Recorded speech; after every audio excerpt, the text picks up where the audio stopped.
it's not what happens. It's what you agree to. So right. what you should have agreed to was you bring the groceries, I'll make the food. Right. You cook the meal, I'll wash the dishes. It's give and take. It's compromise, Michelle. You got to learn to compromise. But that was the issue. There was no compromise. It was take. And I kept like, okay, I'm not going to keep giving if you keep taking. So fuck it, I'm out. But did you speak about that before you pulled the ripcord? Like before you were like, I'm jumping out this plane, were you like, hey, these are my boundaries. I don't like you in my refrigerator, before you just let that whole relationship go? So you was real passive aggressive with it. That was just one of many. I'll give her that. That wasn't a reason.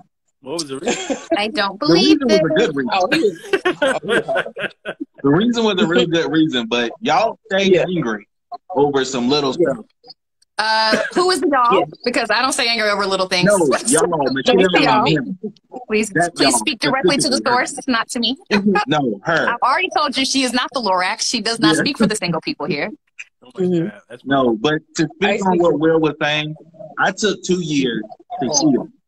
So I took 2 years off, but then when I decided to start dating again, I think it was an adjustment, like Sean said. It took an adjustment to get back in the swing of things, caring about someone else, considering someone else, and then taking into consideration those costs, like Will said. Because I could eat good for $10 a day. Like, great. But then I get in a relationship and I'm having to go on dinners and $50 and $80 and $300, you know, so there's an adjustment to living life around someone else. And I think we just have to, you know, learn how to exist in the same space as somebody else if we're going to not be thinking. That's true. Correct. That's true. But everybody's not meant to be married. First of all, so, I don't always. That's true. I don't always get to say this, but I think I'm the darkest one on this call. But oh my God, you don't ever get to say that. Yeah. With that melanin popping, we like it. Ready to wrap up. Yeah, I'm Mr. Like, Darky. Yeah. I'm like, since you're the darkest one on the call right now, can you tell the people who they are, who you are, and how they can reach you? Are we done with our pet peeves? I have a list. Yeah, it's time to wrap up. It's already been an hour. Like, my whole internet just skipped. I was like, did my wife just turn the internet off for a minute to let me? No, it's, I think she gave me a warning. She was like, it's about that time. You like, raise up, nigga, let go. Yeah, I'm going to flash this router one time.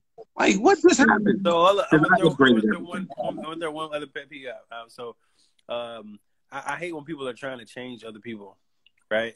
That's a good one. I hate when you get with someone, right, and they like you a certain way, but then they want you to be that way all the time. Or they try to change who you are. It's like you met me at a football game, and now I can't watch football when I'm with you. I'm like, well, what the heck? You knew I like football because we met at a goddamn game. Like, every woman desires to change a man, and every man desires for their woman to be the same. I don't know. I don't desire to change a man, but I did go through what you went through, where you met me how you met me, and then it became like you met me in sweatpants and a bun and a ponytail, and then it was like, oh, why are you not getting dressed up to go to Target? Why aren't you getting dressed up to do this? And, okay, well, that's real. Then it was like, well, I want somebody to cook and clean. I can cook. I'll cook for you till I'm doing the face. I don't like to clean. I'll hire somebody to do that. Right. Oh, no, I don't want anybody to do it. I want you to do it. Well, then you have a problem because I go to work every day and I'm not going to do it. So now my pet peeve from that is when he was like, oh, can you cook? Now, yes, I can cook, but you were eating before you met me. So why is that a requirement? Really, Michelle? Eating before you met me? John. You were breathing before you met me. You come in here with an oxygen tank. You can't use my air. Like, what does that even mean? That's what I'm saying is, I say this all the time. What I don't like about it is they put it as if it's a female requirement. It's a requirement of an adult. It don't matter if you're a female or a male. If you can cook, you can cook. Why does it have to be a woman's job to quote unquote cook? Well, I don't know if it's necessarily a job. I think it's more of, again, it's expectation, right? Like, to Will's point, like, if I like sports and you knew that then, you can't be mad at me for liking them when we're together. If I like to go, like, for me, I like to travel a lot. If you can't be mad at me, you don't got a passport, that's not my problem. Like, I'm going to go on my trips whether you come or not. Like, it's a level of having expectation for the other person to be their authentic self. Like, and I think that's what it is. Like, it's one thing to say, I like to cook. I love to cook. I'll cook and not eat. I'll cook and do all that. I just don't like to clean. And I was like, that's my own like faux pas, but I do it. I clean because I have to, because I'm a single person who lives by myself and I do those things. But don't expect me to do it for you just because you want it. And I think that's the expectation is the killer of a lot of things. And for most people, it's their authentic self. And I think that's just not okay. And you see, that's crazy because that's one of my biggest pet peeves. because I dealt with someone that would cook, and she was a great cook, like wonderful meals, and I love to eat, but she wouldn't clean up. And I knew then it wasn't going to work because I'm a really clean person. So I was trained in a restaurant. Will and I, we worked together in a restaurant. That's when we kind of got our start. And you learn how to clean while cooking. Right. And she would come over and cook, and it seemed like a tornado ran through the kitchen, and I couldn't deal with it. And then we moved on through the house, and there'd be articles of clothes everywhere. You could tell everywhere she had been. Right. And I just couldn't deal with it. But you said you like a clean person. Why you couldn't clean up after? Okay. I didn't say I like to clean up after people. I said I'm clean. You want to hire somebody? I don't even clean up after my kids. Yeah, let me. Right. They're grown. Compromise. So that compromise word y'all want to use. That ain't compromise. You're grown. Pick up your clothes. Okay, he grown. He know how to cook food. Michelle. This seems very hostile. No need to be hostile. Michelle just went like she flashed back. She had a flashback. Yeah, you got triggered just now. I'm not gonna talk. We have a comment. Expectations unmet, expectations unspoken. I like it. It's good. You know, like that's exactly what I'm talking about. So again, for me, being clean is something different. To me, it speaks to a mindset. It speaks to a person's character. It speaks to a lot of things because you're already not taking me and my home and everything into consideration. And there's a difference between being like a filthy animal and being just messy and being like, there's levels, right? Like, and I think it sounds like to you, for me, what you're saying, Tay, is that you like one of your kind of non-negotiables is like, I can't deal with like a tornado. Like you can't be a mess. Absolutely. I need you to be able to have some level of neatness. I have had the luxury of being married to and dated a lot of like very neat, organized OCD people. And it's like, oh, I'm not for you. I have OCD in different spaces, so I can be clean, but like the places you're gonna want, I'm not gonna, like I can't. So it just depends on what you can. It depends on your level of tolerance, right? Yeah, like 2 squeezes from the middle or wherever. You know, we bought a little dispenser thing where you just push it and it dispenses. We worked on those issues, but there's some things you can't work through. It's just in a person's DNA. Like they refuse to clean up. And I'm not a person. I'm gonna be honest. I was raised with roaches. You know, I came up in the hood. Like I came up around roaches, and my grandmother did everything she could to fight because the people next to our apartment were real messy. So for me, that's why I became like this clean freak, because I know what happens if you're not. Yeah. And some people, it's like they just don't care. They live with the bugs. That's their roommate, and they're good with it. Well, yes, that is a problem. But there's also some things like there are some things that are not a reflection of your cleanliness. Like first of all, we live in the South, so you got bugs regardless of how clean you are. They're gonna be in your house. I have lizards now. It turns out it's the thing. Lizards. Where you at now, LC? Are you still in Atlanta? Tucker, which is the verb, but it's a lot of like I have a lot of yard. Like I used to live in a townhouse, and now I live in like a house, and I have. My cleaning lady called me today and was like, "Hey, you got a lizard in your room. I'm not going to be in it."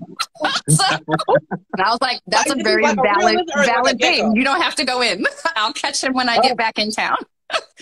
So it just depends. I can't. You can't smash them. Like they have guts and things. Like no. I know. Like you're going to do it yourself. Animal. Yeah, I too. Oh God! But they keep coming in. It's not that my house is dirty. It's just they keep coming in from outside because it's warm. I help them, but I wouldn't touch shit up. You gonna let them have I got a special bowl for them now. Michelle's gonna leave the house and sleep in the car. Exactly. Just blow the house up over a lizard. My point being, you can't always control mess. Like, you know, you can't always control the things coming in. You can always control mess, but you can't control like the critters coming in. And it doesn't necessarily be a reflection of your cleanliness. But I get what you're saying, Tay. Like, be clean. I think all those things are just logistics and domestic issues. Like it's just logistics to me. Like if you want a woman to cook and clean and like wait on your hand and foot, well, she's probably not having a job.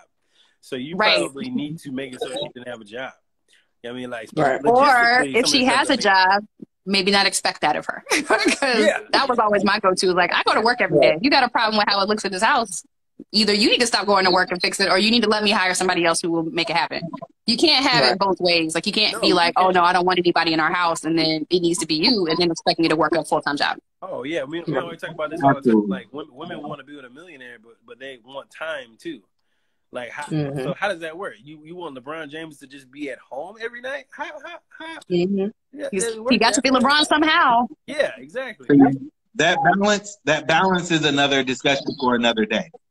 Yes, and for another discussion for another day, can we also talk about this role reversal real quick? Because when women are the breadwinners, because we deal with those very real issues. Because when I am LeBron, you don't get to be mad at me for not being at home and not doing the things you want me to do because I'm LeBron. So say that. Yeesh. Okay. Pet peeve: men who can't handle women who have careers. Pet peeve. Hello. Whoa. That's a little dicey there. A little dicey. Yeah, I felt like you threw something at me. Yeah. I don't know why. I've never been in that situation, but I felt like you threw a shoe or something from my ex was mad at me because she was a doctor and I made more money than her. And I was like, well, you went to school too. You made that choice. You made that choice. I'm like, right. You gonna be mad at the school you went to? I don't know what to tell you. You're like, Student loans, I can't help you there. So. Oh my God. Will, tell people where to find you. Yeah, you can find me on IG, Renaissance Will 404, or you can find me on Facebook at Will Jordan. So holla at your boy there. You can find me at Author Ron Walker on pretty much every platform. Sean, where can they find you? You can find us at grownassdating.com or grownassdating on Instagram, Facebook, Twitter. Also, if you're a smoker of cigarettes, you're inconsiderate, you don't listen, or you ghost people, or you're Republican, don't come for me. I'm not for you. Those are my pet peeves in a list. Please do not apply. Republicans are different from Trump supporters. Let's make that very clear. That's a thin line. Let's make that very clear. Because it's a thin line for me today. Because before there was a Trump, Republican made sense to me. But sure. If you're post-Bush era Trump or Republican, then no. Like, what's the line? Trump supporters make no damn sense at all. I know. I live next to a couple of them. Like they don't believe in Obamacare, but you don't have any teeth. Like I don't. Like, you don't have any teeth though. You need it. You're like what? Anyway, I'm just my pet peeve list still stands. Thank you, Michelle. Where can I find you? I'm Michelle C. You can find me at Kandid Kisses TV, Kandid KISSES TV, on YouTube, on Facebook, and on Instagram. So subscribe now. I have all the dope interviews with the comedians, entertainers. So if you're into that life, hit me up. First of all, I just give a brief shout out. And stay out of her refrigerator. Shout out to Michelle who just got monetized on YouTube. Just want to give it up. Yes. She told everybody, I'm on my way. I'm on my way. I'm going to be working on it this week. Hey, let me borrow $20, Michelle. Me too. Exactly. I saw your boy like $1 making his round. Just let me hold it in advance. It's fine. You get it. You got it, girl. I've seen Garfield on 2 other podcasts for other people that I know this week. So I was like, he's definitely making his rounds right now. Garfield? Who's Garfield? Oh, yeah. The guy he just had our interview with. Shy, right? Did you? Did you go? Did you do the comedy, Michelle? Did you go up on stage? I did. I did. Did you do it good? It was nerve-wracking. I did it. So you can tell a joke? Did you tell a joke? I did. Did people? I did. I did 3 and Impossible. Okay. All right, 3 and Impossible. Spades hand in here. All right. Oh my God, you're adding comedians to your list of things now. I don't know about that yet. I want to. If I'm gonna do it, I'm gonna do like a real show just to see if it's something like I really am passionate about it. Other than that, I'm gonna just stay in my lane. See, look, Michelle's business card is gonna be a newsletter. Right. She's gonna hand out a flyer. It's not even a business card anymore. It's a flyer. It's a lot. I actually do have flyers I made. So yeah. Okay. I'm passionate about Saturday. I ain't gonna lie. I mean, but a lot of networking was done. I will say that if did nothing else happen, we did plenty of networking. So, and we just celebrated our 1-year anniversary of Singadoo. Y'all know about that game, Singadoo.com. Go check it out. Follow Singadoo on Instagram. Tells you how to do all that. Again, applause. We just played the other day. We changed our rules a little bit, but me and Michelle. Why you didn't house rules? Yeah, it's always house rules here, but we changed it up a little bit. My son doesn't listen to music a lot, so I let him hum, different things to make it a little bit easier on him. But he said, well, they said you need to come out with a kid-friendly version too. We're thinking about that too. We're trying to figure out how we want to do it. Cause that's why we did like all different genres. But someone even said like a gospel version too, and I'm like, yeah, we're gonna figure out that in the adult version where you can add the shots. Or just add cartoons, because a lot of us adults know cartoons. I just Scooby-Doo. Yeah, theme songs. Yeah. It's movie soundtracks, like kids' movie soundtracks, like animated movies, like the Disney movies and all that. We definitely have theme songs. We don't have the animated the cartoons, but we do have theme songs on there. Wow. That's what I'm saying. I know theme songs is on there, but it's not like stuff for younger people. Kid friendly. Yeah. So it's part 1. Exactly. This is part 1. We'll be adding. That's dope. Because Uno has like 18 versions. Yeah. So like you can have a Sing-a-Doo with different versions, a Sing-a-Doo family version, Sing-a-Doo 30+ version, you know. Sing-a-Doo 90s edition. We have like at least 5 different versions that we're working on. We just haven't finished yet because we still want to get it to be a household name first before you start expanding. Because like y'all need to know about this one before we can start talking about something else. Absolutely. Right. Absolutely. Hey, do what you got to do. Just make sure I get my royalty. Anyway, it's been another great day. We'll see y'all again next Monday at 9. Have a great night.